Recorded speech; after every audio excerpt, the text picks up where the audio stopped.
A gestão da liquidez no curto prazo pode, inclusivamente, ser uma forma de conseguirmos, enfim, aguentar aqui este período até conseguirmos ter uma solução mais estável de financiamento nos mercados e, por isso, conseguirmos, na prática, em vez de criarmos mais pressão sobre a economia portuguesa, termos aqui um período de acalmia junto dos mercados que nos permita pôr a economia a funcionar e fazer tudo aquilo que, de fundo, tem que ser feito. Mas o que é certo é que Rui Leão Martins, os portugueses, ouvem todos os dias notícias sobre a crise. É agora ouvem dizer que há empresas públicas que não têm dinheiro para pagar salários nos próximos meses.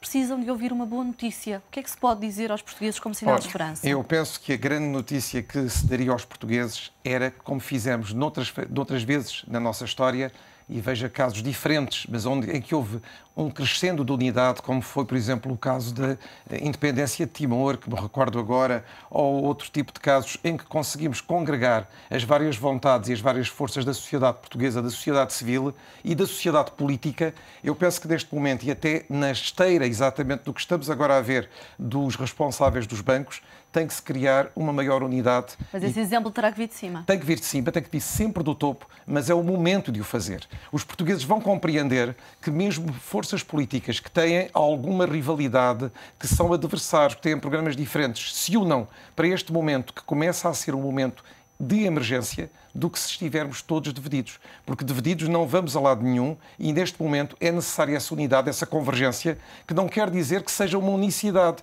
que todos pensemos da mesma maneira, que todos tenhamos as mesmas soluções, mas há um level playing field, há ali um número de princípios que todos vão ter que aceitar se queremos ultrapassar tudo isto. E a sociedade civil, eu penso que quando vir esse exemplo do topo, também começa a mobilizar-se para isso. Mas o Primeiro-Ministro continua a dizer que tudo fará para evitar ajuda externa, voltou a dizê-lo na última entrevista que deu.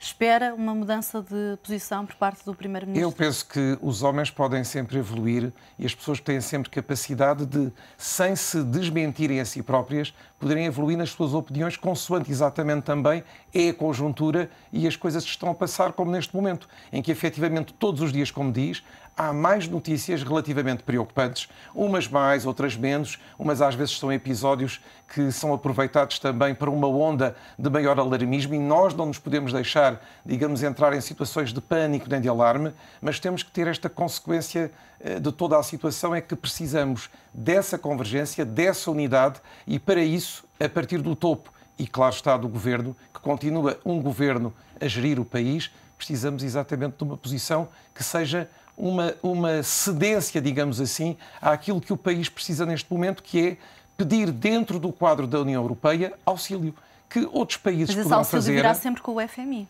Mas o FMI, que é realmente o grande risco reputacional e a grande diabolização que se fez, faz parte também do FEF.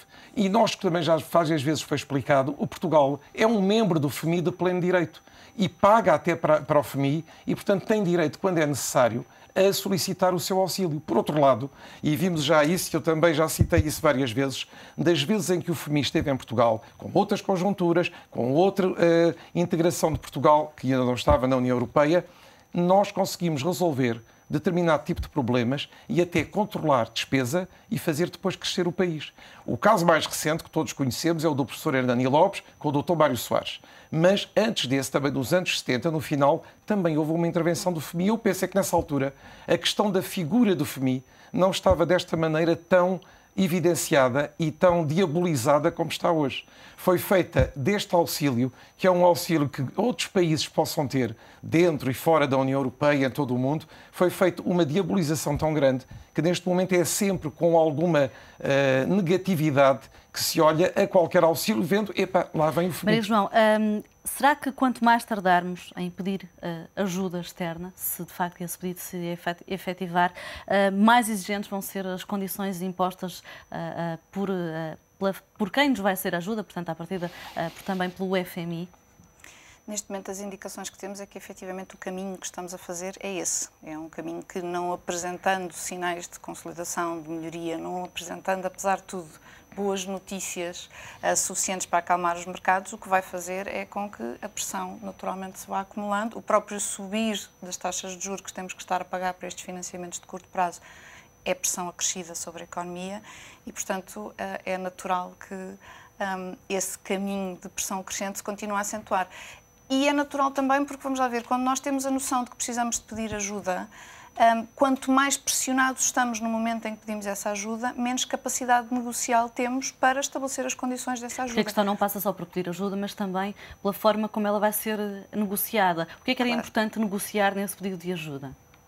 É importante negociar as condições a que ela é dada, tanto as condições financeiras em termos de taxa. É importante negociar, ou pelo menos ter algo a dizer e ter influência sobre o tipo de medidas que vão ter de ser implementadas para garantir o caminho de progresso. E nós assistimos noutros países a discussões sérias e a discussões levadas muito até ao fim relativamente às condições. Vimos, por exemplo, a Irlanda, a determinado momento, prescindir de uma descida de taxa porque a contrapartida dessa descida de taxa era uma evolução do IRC para as empresas, que para a Irlanda faz parte do seu posicionamento, assim, da sua postura como país e da sua proposta de valor para atrair empresas. E, portanto, a Irlanda teve em condições de fazer esse trade-off, bem ou mal. É óbvio que nestas decisões há sempre muitos ponderadores, mas estar em condições de ter esse tipo de discussão, de ter algo a dizer e, inclusivamente, ter preparado o discurso sobre o que é que para nós é aceitável, o que é que para nós é preferível. Financial Times diz hoje em manchete que Portugal já está a negociar essa ajuda. Eu espero, pelo menos, que Portugal tenha muito claro, eu não me vou pronunciar sobre se estão ou não ser feitas essas negociações. Nem o sabemos, é evidente. Não acho que devamos antecipar e não acho que devamos especular. Acho que sim, que Portugal tem que ter as ideias claras sobre quais são as questões importantes, sobre as quais quer ter algo a dizer. E olhando para a ajuda que já foi concedida à Grécia e à Irlanda, acha que os moldes para Portugal têm que mudar? Porque algo poderá não ter funcionado, certamente, na Grécia e na Irlanda, a julgar, por exemplo, pelas taxas de juros que ainda estão a pagar. É uma ajuda que vem com uma condicionante muito forte e é uma ajuda que, nomeadamente, em termos da capacidade destes mercados de relançarem crescimento, é penalizadora. Portanto, eu acredito que tanto as autoridades europeias e, fundamentalmente, as autoridades europeias, em que, apesar de tudo, são quem enquadra este esforço, é um esforço conjunto com o FMI, mas eu quero acreditar que nós nos integramos num espaço europeu e que, portanto, esta ajuda vai ser vista à luz daquilo que é a política europeia e a maneira como os nossos outros parceiros europeus nos veem. Portanto, eu acredito que haja espaço para rever algumas das condições. Elas, aliás, têm estado a ser revistas com a própria Grécia e com a própria Irlanda.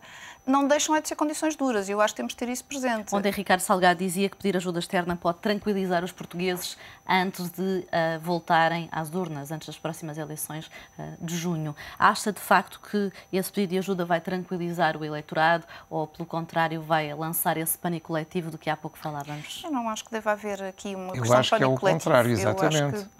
Eu, neste momento, acho que tranquiliza. Não sei se a Maria João é da minha opinião, mas eu acho que estamos numa situação muito estagnada. Não interessa até agora estar a julgar nem fazer juízos de valor sobre o que se fez, mas fizeram-se tentativas até este momento. Não resultaram.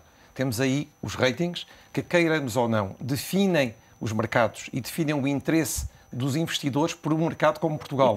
E a nossa credibilidade. A banca, e penalizam toda a economia, toda. E irá clarificar. Eu acho que, acima de tudo, em ambiente eleitoral, uma ajuda pode nos trazer mais capacidade de discutir em aberto e discutir com muito maior grau de confiança algumas daquelas que são as variáveis para o futuro de Portugal. É tempo de virar a página. Exatamente. Temos tido muita insistência. Não seria com certeza o que todos quereríamos, mas é um caminho.